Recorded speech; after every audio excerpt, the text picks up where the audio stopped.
Mike Jones. I'm a local councillor. I live in Brighton and Hove. I thought that you made a very important point about the distinction between resigning from your group and actually resigning full stop. I mean, and this issue came up for me very starkly during the bin dispute, because as you know, there was two narratives going on, one of which was in our local bin dispute. Pay modernisation requires that we equalise pay and allowances. A lot of the people who were doing badly under the current allowance system were women, council workers, and that was quite rightly seen as unfair. Therefore, the allowances had to be redesigned. However, in that redesign, it meant that a number of our most poorly paid workers were going to lose large sums of money because of the allowance changes. And I said, this is unacceptable. I don't care how you do it. I'm not interested in how you do it. I do not want people's salaries cut. These are some of our most poorly paid workers. And I went to the depot with Caroline and I said, if my group and the council officers together cut your salaries, and you reject that, and your union rejects that, and this is imposed on you, which means you being sacked and rehired under new terms and conditions, I will leave my group. Straightforward. And I was very clear about that.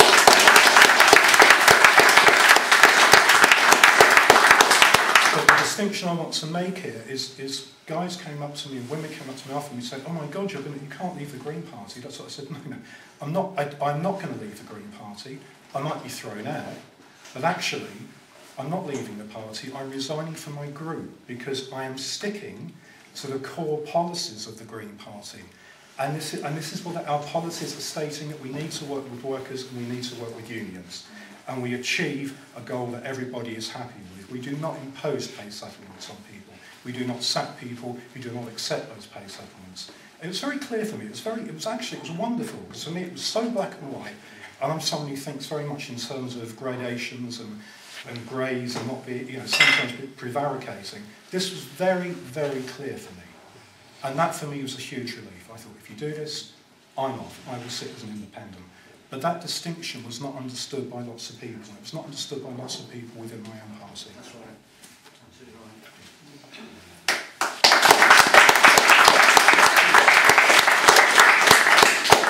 Danny, did I say your hand? No, it doesn't matter.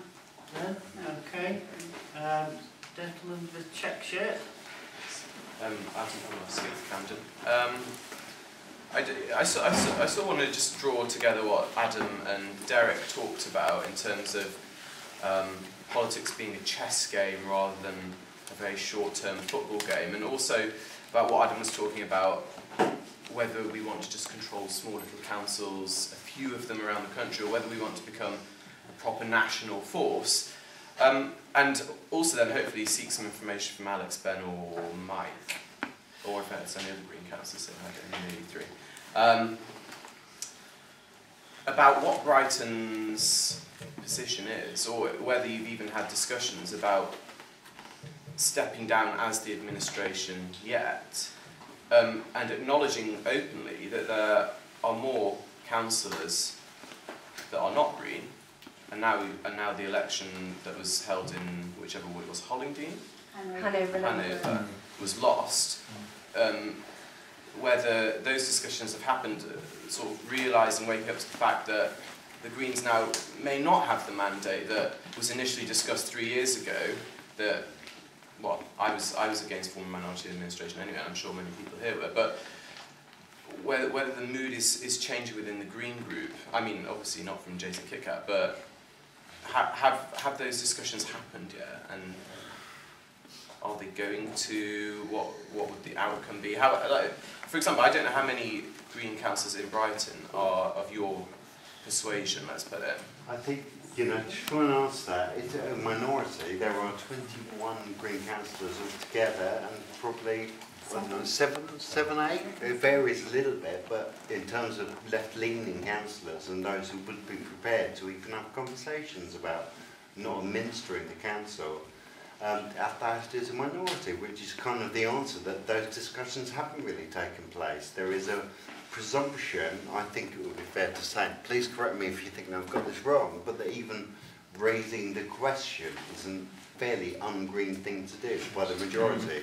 So if you raise the question, that is seen as somehow trying to undermine the project of doing what is considered obvious by the majority, which is that we've got elected, albeit with a minority, so let's get on with doing the best job we can and running the council. But with the long-term chess hat on, though, if the 7 But or that 8 game of isn't you... played, usually. But if there are 7 or 8 of you, as you say, could you not threaten the other Green councillors with you, 7 or 8, becoming independent Green councillors, let's say, and that would take away any mandate they would have, that they think they have, and then they may be forced to confront the long-term situation that they should have been thinking of the Brighton councillors in particular, but also all of the people from Brighton Green Party, and I think there's a few more. Great to see you all.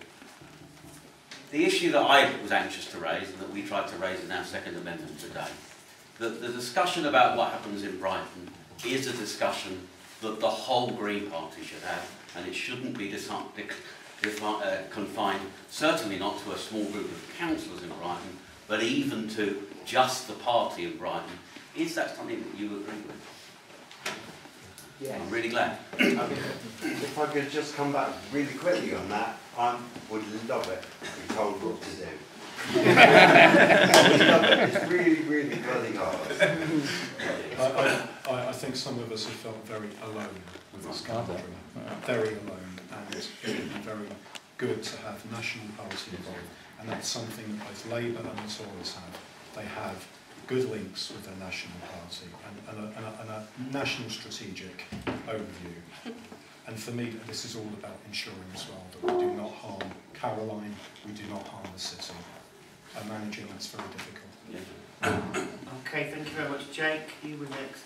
Yeah, I'd like to know from members of Brighton and our Green Party what mechanisms are there for councillors to be accountable to the local members, and what sort of discussions there have been between the local members and the councillors about all this.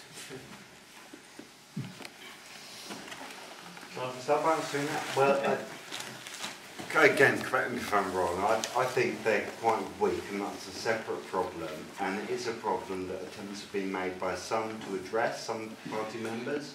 But what John was talking about earlier about the progressive council tax is a really good example, because a general meeting, which is supposed to be a supreme democratic decision-making body, Brighton Green Party, did decide by a quorum meeting constitutionally that the Green Group councillors should take this forward. It wasn't that isn't what happened, and the majority of the Green Group councillors decided not to do so. There is no accountability mechanism, which means the party can say to the members, well, hang on a minute, we decided X and you decided not X, so we've got a bit of a problem here, haven't we? So we're talking about what that means, but there isn't a route of accountability, and that is one example. But the big discussion, and this was the question that Adam, I think it was, asked earlier, about is the discussion happening locally about what we should do, isn't even happening. But this raises the question that even if the party had that discussion and said, yes, you should all do whatever, either walk away or not, whatever it is, there's no mechanism by which the Green Group of councillors could be actually required to do the party's bidding at that stage, or to be held accountable if it didn't. Okay, thanks, Ben. This gentleman next. Thank you, Tony. I think that local accountability is the crucial issue. And there is a mechanism, actually. It's the selection of councillors. You know, that's something which is up to the members of the party locally. And that is something that they should be thinking about. You know, so you know, I think that's a very important issue. But secondly, I think it's equally important that we don't just focus on Brighton. It's natural that we should. It's the one council where we have some degree of control, and everything else we have to be here. But you know, there's the rest of the country, and we have lots of other councillors. And I think it's equally important that members and elected councillors, we have a number of them, you know, are at the forefront in fighting these cuts over the next few months. And that's something that we can all take part in. And finally, you know, we need to see beyond the horizon as well, because the problem that we have isn't just you know, a foul Tory government and condemned and everything else. It's the way in which local government is financed. You know, people have been talking about increased centralisation, etc. And I'm absolutely amazed that a cross-party group of MPs has produced a recommendation on the relationship between central and local government, which talks about having a fixed rate of national taxation for local government, which would solve a lot of problems. It wouldn't solve everything, but it would solve a lot of problems. And you know, we need to be engaging in that debate as well, and supporting those kind of moves. Okay. Yeah, I'd like to say Dave Taylor, Bridgewater, by Sunset. Something in a more minor key. I'm following from what Alexander was saying about Caroline Lucas, how essential she is, not just for the Green Party, but for the whole movement. Our local party at the next meeting is going to discuss a resolution. Last time, we spent 1,200 quid, and we had a few people out, we got leaflets, a few contacts, and we got 2.5%. Stop that, we're going to back Caroline Lucas with that money, and we're going to get a team to go down there. I just recommend that thought to those of you who are in striking distance of Brighton for 2015. Okay. I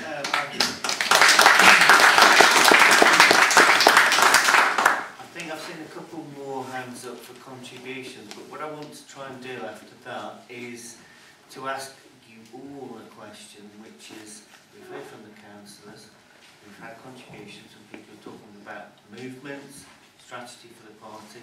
So the big question, having had this discussion, is where do we go next? But I think Sean had his hand up, and also Derek. I think Sean. Yeah, but because there's a really important point that comes out of what you just said, which was because I didn't intend to speak again, and that is what I think is incredibly significant, is the news tonight that the RMT is going to be supporting Caroline Lucas in the next election. And that's because she had I mean, you know, I'm sure she'd be the first person to sort of be embarrassed about cult personality and stuff. But the fact is, as a figurehead, she has demonstrated her worth, as it were. She's proven herself as an activist and as somebody who can you know, guarantee a great wave of support on things like Christian time and so forth. And the fact is that her position was actually strengthened by in this ludicrous cock-up of a dispute in Brighton with the bin workers. She actually not only strengthened her personal position to the extent that now that I think there's every chance that we could get hammered in Brighton in the council elections, but Caroline would I think her position is strengthened. But in fact, I think actually her actions going on that picket line actually minimised the effect, and it has been an effect. Speaking as an activist in Unite, that the fact that, you know, the people go, there you are, that's what they like. You know, either they're all the same or you can't trust the Greens. The fact is, we can turn around and say we've got one MP that firstly the local party is supporting the Strunkers, and the local MP is actually on the picket line. And the result of that, and I'm sure it's pretty well a direct result of that, is that the RMT is actually saying, well, she supports our position on the railways, and we know that we can rely on her. So in other words, that in my view, there are times when splits take place. I think there is a split. There's no point denying that there is a split. And in a sense, the way that can be characterised in Brighton is, are you on Caroline's side or are you on the council side? And actually, in terms of the short-term interests of the Green Party and the longer-term interests of the party and the wider movement, actually saying that we're in the Caroline Lucas wing of the Green Party is actually exactly the right position that people should be taking across the country, and particularly in Brighton.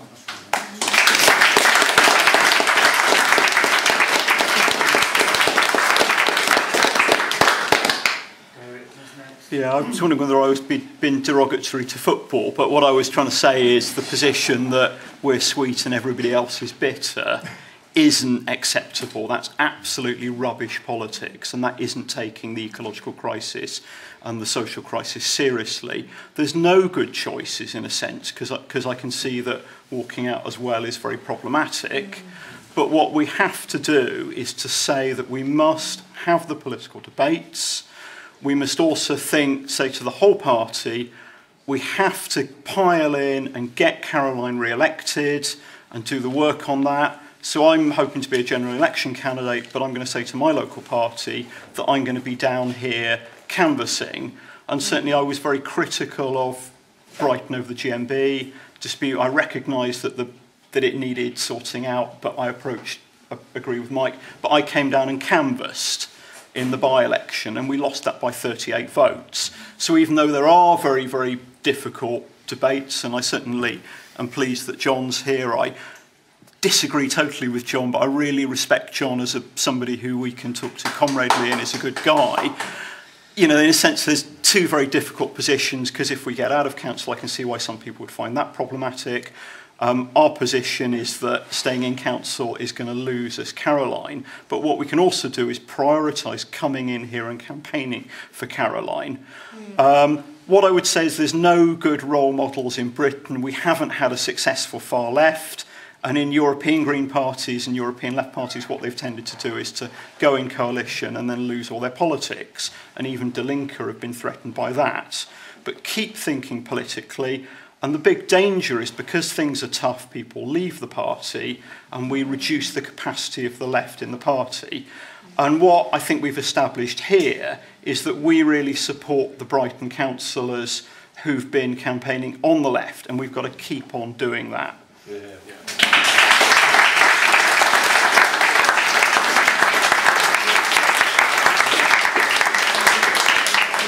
I just wanted to go back to the point about the accountability of the Green Group, and there is a motion going to our AGM next week to make the Green Group more accountable to membership.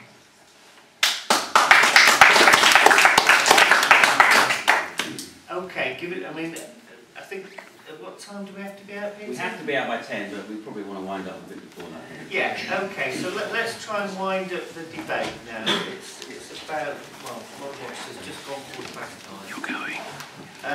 We've had some really good contributions, I think. We've had a good discussion. Obviously, it related to a certain extent to what happened at the conference today in terms of the motion that was discussed and the amendment which called for the party to have a review and have a discussion. Now, that amendment was defeated. My question I'm throwing over to people is, where, you know, Derek said we can go and campaign, which is what we should be doing. Where do we go next in terms of the whole party and having that debate, since it seems to have been shut down? What do we do about it? John?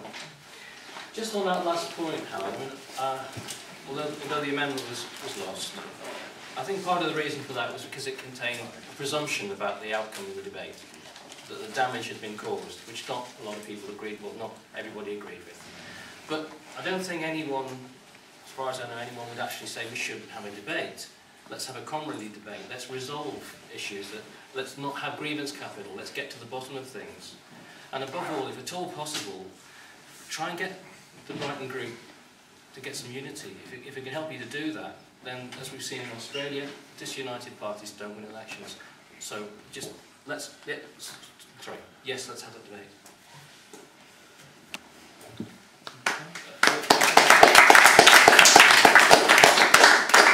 Is it also the case that relatively few people, for the moment, understand the extent of the cuts that will be required to be implemented next year, and that when many councils, green councils up and down the land, find themselves confronted with the reality of that the dynamic of the situation will change, and that the debate necessarily will arise again? Okay, let's take a few more contributions. Here, David? Yeah. Outside Brighton, in Oxfordshire and some other places, we've actually campaigned and won seats on a policy to increase council tax and actually have a referendum. I notice in the US, just recently, people have stopped voting for always cutting taxes and giving arguments in their plebiscites to actually increase taxes. So there's a question of how we get people to start voting that way here. And a possible suggestion, if you're really stuck, is actually handing this over to participatory budgeting writ large. So you take it out of all the councillors and hand it to the local people to say, what do you want to do here in Brighton?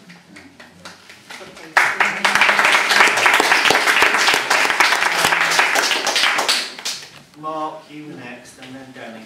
Just very quick one. Mark Douglas from Hackney. I think we've been through some variation of this in East London in the past, but I was going to ask, the budget process actually starts this autumn, doesn't it? Yeah. October. October. So you have the capacity to open up this exercise earlier on, if you want to do so, and follow the last speaker, create a public debate about your budget in Brighton, and expose what the council might or might not do, and thereby build up a debate and maybe a movement that has, that will attempt to define what kind of real budget you want, and whether you can fight for it, and whether all the councils green councils can come together on that maybe. And I think that process could start this autumn then, and then by early next year you're in a better position to define what the red lines are. I mean, even today that debate, I was still not sure what the real red lines were. If you've implemented a load of cuts already, have you passed a red line, or are we coming towards really, really nasty cuts, which are the real red line? And the question is to try and define that, I think, much more clearer. I think it's hopeless to try and think that you're going to achieve unity within Brighton and Hove Green Group. Don't think that's not going to happen. I think what the left and the Green Group need to do is do what the Green Group should have done 2 years ago, and as people have just been saying, turn out into the community, towards the unions, towards the campaign, towards the People's Assembly, and begin that debate with people in Brighton and Hove about what the budget should be. And on that basis, then vote against a cut budget. So that you can then go to the council chamber and say, we have talked to people, and this is, on their behalf, we are saying no.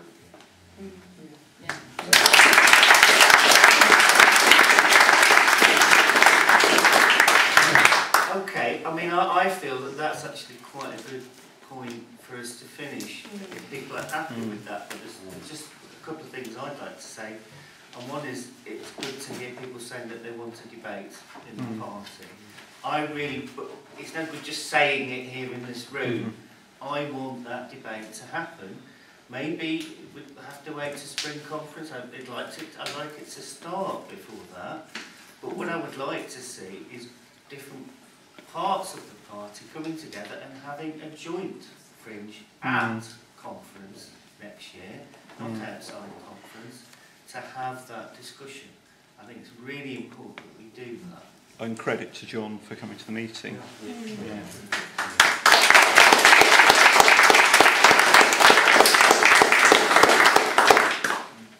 Okay, well, thank you very much for coming. I mean, we have had some constructive discussions about how we can move forward and what we need to do.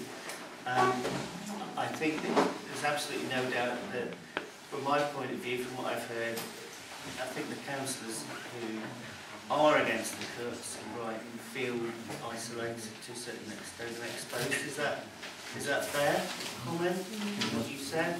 Well, you're not that isolated because there are plenty of people in the Green Party that support you. So don't, talk to us, don't feel that isolated, because a lot of people appreciate your position. Okay? Yeah,